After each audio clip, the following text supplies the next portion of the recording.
जातीच्या लोकांसाठी आरक्षण सुरू केलं होतं.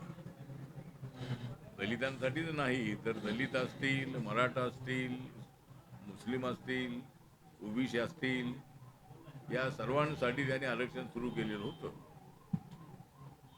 आणि या आरक्षणाचा फायदा त्या काळामध्ये सर्वांना झाला होता.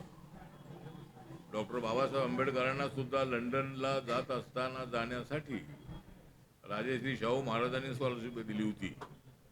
त्यामुळे लंडन स्कूल ऑफ इकॉनॉमिक्समध्ये बाबासाहेब आंबेडकर शिकले. त्यांना बॅरिस्टर पदवी सुद्धा इंग्लंडमध्ये मिळाली. पण बाबासाहेब आंबेडकरांनी प्रॉब्लेम ऑफ द रुपी नावाचा जो प्रबंध लिहिला होता की रुपयाच्या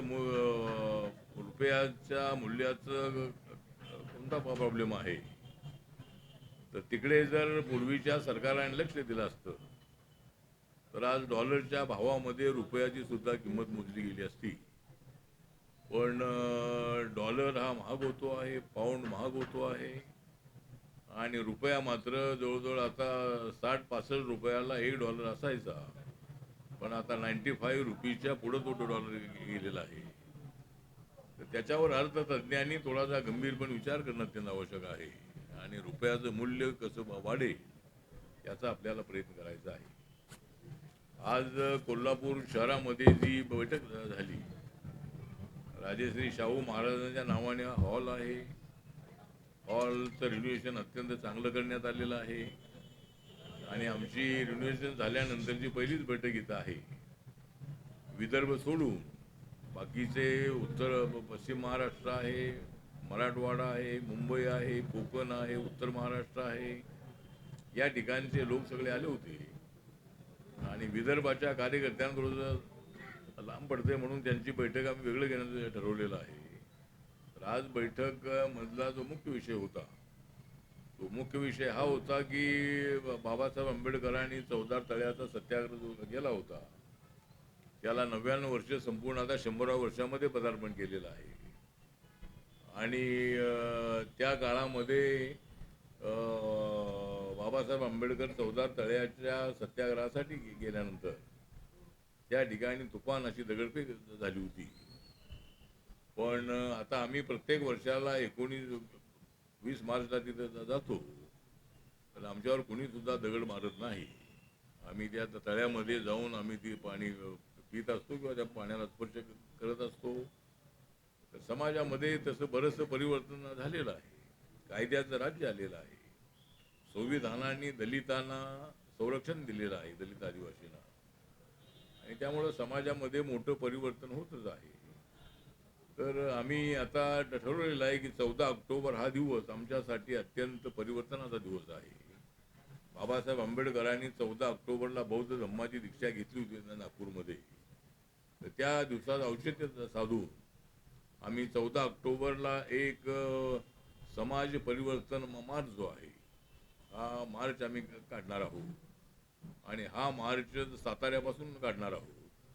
साताऱ्यामध्ये बाबासाहेबांच्या मातोश्री भीमाई यांचं स्मारक आहे. साताऱ्यामध्ये बाबासाहेब आंबेडकर राहिले होते ते घर त्या ठिकाणी आहे. बाबासाहेब आंबेडकर ज्या शाळेमध्ये शिकली ती शाळा जिथं आहे. ज्या शाळेमध्ये बाबासाहेबांना आतमध्ये प्रवेश नव्हता ते महार समाजाचे आहे, ते अच्युत आहे, म्हणून त्यांना शाळेच्या बाहेर बसून शिकावं लागलेलं होतं.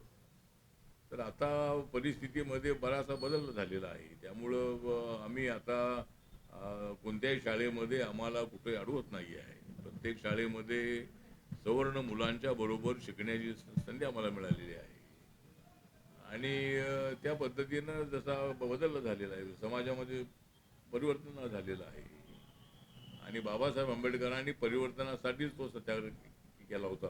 म्हणून आम्ही साताऱ्यापासून सुरू झालेला जो मार्च आहे हा मार्च 14 ऑक्टोबरला कोल्हापूरमध्ये येणार आहे आणि कोल्हापूरमध्ये एक भव्य अशा पद्धतीची बौद्ध धम्म परिषद जी आहे त्या परिषदेचं आयोजन केलेलं आहे. आणि ती परिषद कुठलं मैदान? मेरी वेदर ग्राउंड या ग्राउंडमध्ये ती बौद्ध धम्म परिषद होणार आहे आणि त्याला हजारोच्या संख्येने लोक उपस्थित राहतील असा मला विश्वास आहे. आणि त्यानंतर मग आमची जी ही रॅली आहे कोल्हापूरमधून ती पुढे सांगली आहे, त्यानंतर सोलापूर आहे, उस्मानाबाद आहे, किंवा पश्चिम महाराष्ट्रातून किंवा आपल्या मराठवाड्यामध्ये जाणार आहे, नंतर विदर्भात जाणार आहे, नंतर ती उत्तर महाराष्ट्रामध्ये, नंतर ठाणे जिल्ह्यामध्ये, मुंबईमध्ये, कोकणामध्ये, आणि त्याचा जो समारोप आहे, हा समारोप महात्मा ज्योतिबा फुलेंचं हे द्विशताब्दी आहे, जन्मशताब्दी आहे.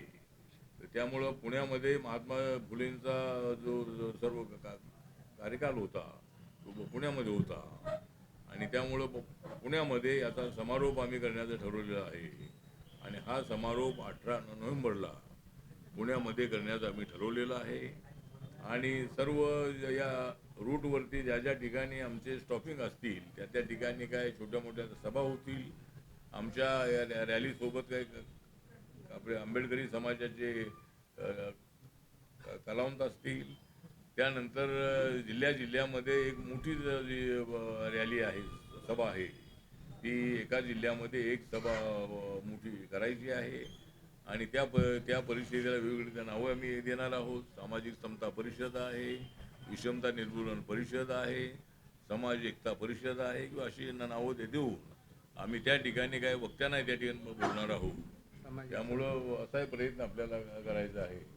सामाजिक समता मार्च.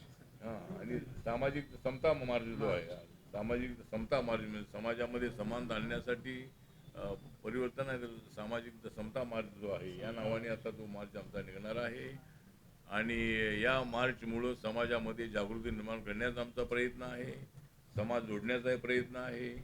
बाबासाहेबांची फिलॉसॉफीच अशी आहे की दलित आणि सवर्णांना एकत्र आणणं. समाजामध्ये समता प्रस्थापित झाल्याशिवाय समाज एकसंघ होणार नाही. समाज एकसंघ झाल्याशिवाय देशाची शक्ती वाढणार नाही आहे. आणि म्हणून सगळ्या समाजाला एकत्र आणलं पाहिजे. आणि बाबासाहेबांनी हे सांगितलेलं आहे की आपली जात, धर्म, भाषा, पंथ यापेक्षा देश महत्वाचा आहे. त्यावेळेला देशाची वेळ येईल त्यावेळेला या सगळ्या गोष्टी विसरून आपण त्यामध्ये सामील झालं पाहिजे.